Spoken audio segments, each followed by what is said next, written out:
Hey, what's up, EA Sports fans? Shopmaster here again with another edition of the NCAA Football 13 Community Day blog. Still in Orlando. We went to EA Studios last night to watch the BCS Championship game. It was awesome. I'm a big Alabama fan. Roll Tide. But just want to talk about that game for a little bit and how I think it relates to what I want to see in NCAA Football 13 today when I talk to the developers. First of all, I don't know why LSU didn't put in Lee. I think everybody was calling for Lee. He maybe could have made some better passes than Jordan Jefferson, but LSU's game plan on offense was just not innovative enough. They were doing the same things. I think Jordan Jefferson looked scared out there, but give it up to Alabama's defense. I mean, they came to play, only allowed them to cross midfield one time. I mean, it was impressive. I mean, you might not like defensive battles, but at least they scored that touchdown. I really did not want them to win on all field goals again, so I'm glad Trent Richardson scored that touchdown in the fourth quarter.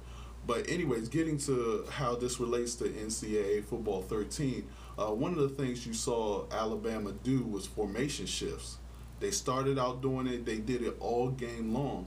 And I was sitting with fellow EA Sports game changer S. Gibbs, and I mean, every time they did it, we were calling out formation shift, and that's one of the things that I'm going to bring up to the NCAA football developers is that, hey, we need formation shifts back in the game. I mean, it's in the game. Let's put it in the game. They were doing a lot of bringing two tight ends from one side and formation shift and bringing the other tight end to the other side. There was formation shifting and bringing the tight end out, flanked out wide.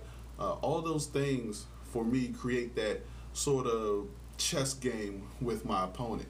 And it makes the defense have to react. And you could call the same play. I mean, it could be a dive up the middle, but you just want a different look.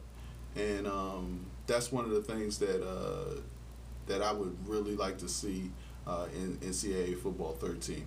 The other thing that I would like to see that I actually got from the game also is calling in wide receivers to block for you.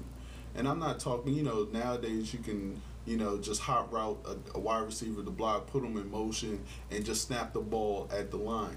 And that's cool and all, but I would really love to see the ability to bring a wide receiver in the backfield standing next to me while I'm in shotgun if I see the blitz coming. You see it in pros, you see it in college, and just have that tight end or wide receiver block beside you. Now, you might say, well, maybe that just gives away that, that you're blocking. Well, maybe you bring him in, but he still goes out on a route.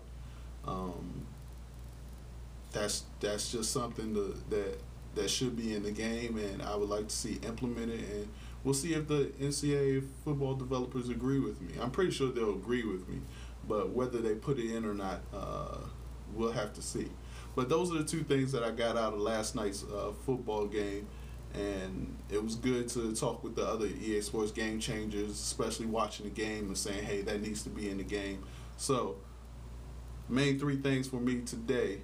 Just today, I have a whole list of other stuff, but one of the things that I do want to bring up today are formation shifts, bringing a wide receiver in the block, and trajectory. I still think trajectory needs to be fixed in both games, in NCAA football and in Madden. So we're going to try to get it done this year for the community. This is Shopmaster. Until next time, later.